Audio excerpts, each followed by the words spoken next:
Hello everyone, this is the series Demon. Welcome to the fourth part of my Talkthrough of Naferia's Reign, Invasion of the Dark Mistress. Unfortunately, this sub was not all that it was cracked up to be, and the alien bastards thought it would be funny to booby trap it in an attempt to get rid of us after escaping from death row. Unfortunately, that is the worst possible way of defeating us. It doesn't even work at all, because we managed to get out of there alive. Anyways, the character I'm using today is Mizuno, and she's another character from Sailor Moon. Now, like Minako, Ami has three forms that are Civilian, Senshi, and Balance. But I think I already covered what each of the forms are like in the previous part, so I don't need to talk about it in this part. What I'm going to talk about, however, is Ami's unique abilities. First of all, how's that Deathstroke missile miss anyways?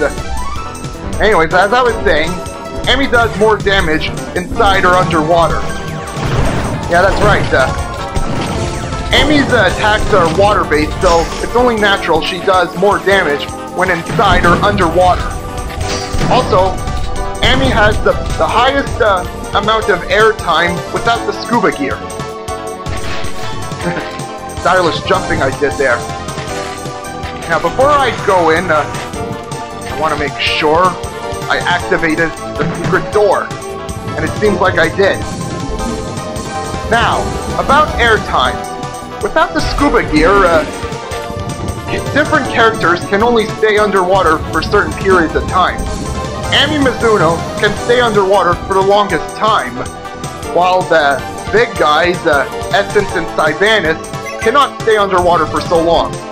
Also, depending on the weight of the character, they'll either float up or sink down inside the water. I'm gonna be posting an annotation of the air times for all the characters shortly. You should be seeing them now. Those are all the different air times for each character in this mod. Now, I didn't include the air time for a certain spoilerific character because she's spoilers after all. Anyways, another thing is some characters are stronger in certain areas, others are weakened in certain areas. Like Bubsy, for example. Bubsy is a bobcat, and cats in general hate water, so if Bubsy's inside water, then he's going to receive more damage in water, and he's not going to be doing as much damage in water either. So, no point in fighting underwater with him, unless he's like the only character alive in your party. Although, there should be no excuse for the rest of the party to be dead at that point. There just is no excuse. Now, Ami has an exclusive item, which is the night vision with a bunch of other features. They're called the Mercury Visor Goggles. I believe that's what its full name is. I hope I'm close to what they're really called. Anyways, they work like night vision, but they give statistics to a specific enemy. For example, I'm pointing towards Assault Captain. It shows all their stats and even their resist. So if you're finding yourself not doing enough damage, you'll want to use it to check to see if why they're not taking as much damage. An enemy may be resisting it. Every enemy in this game resists something at least. I don't know of a single enemy in the game that is weak to certain attacks.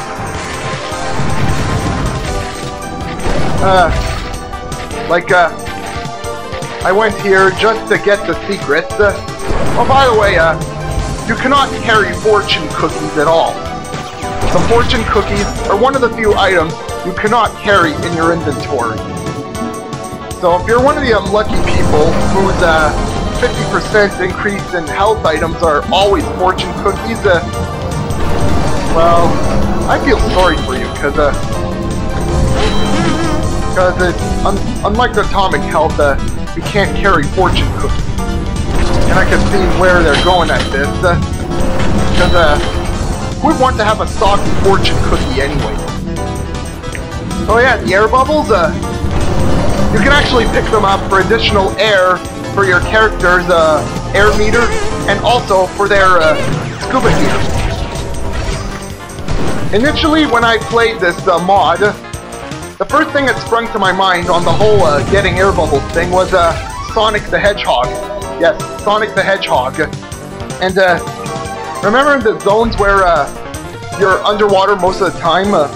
And I mean zones like Labyrinth Zone, Aqua Ruins, and Hydro City? Although the third zone I mentioned is my favorite, one of my favorite zones in the entire Sonic series.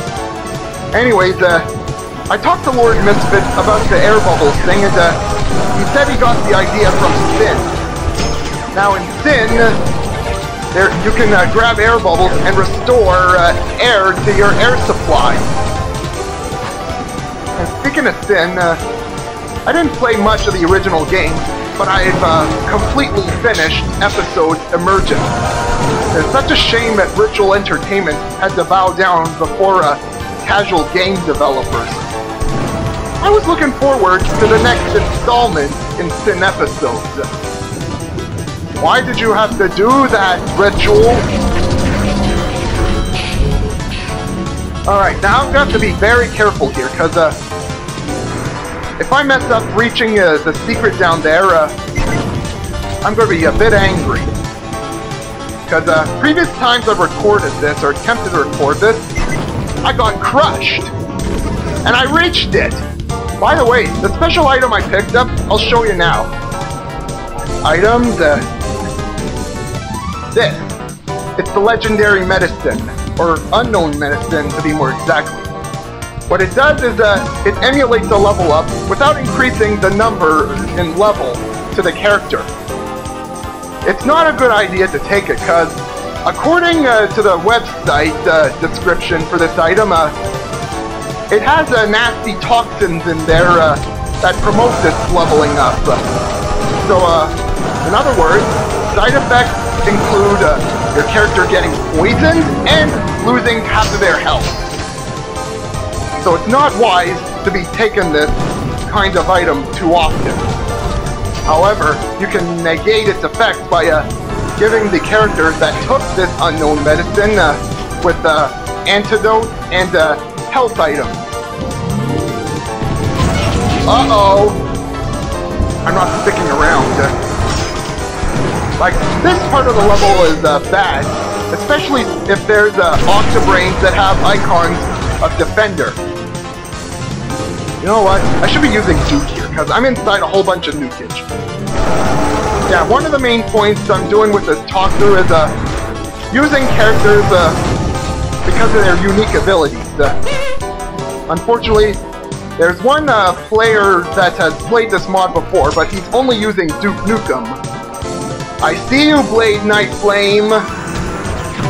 Anyways, I'm at the secret level, but before I leave, I want to lay the smack down on that formerly invulnerable Octobrain.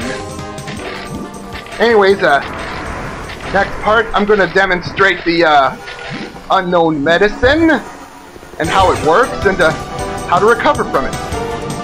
Oh, there you are! Go down. Thank you. Now, time to exit through the secret level.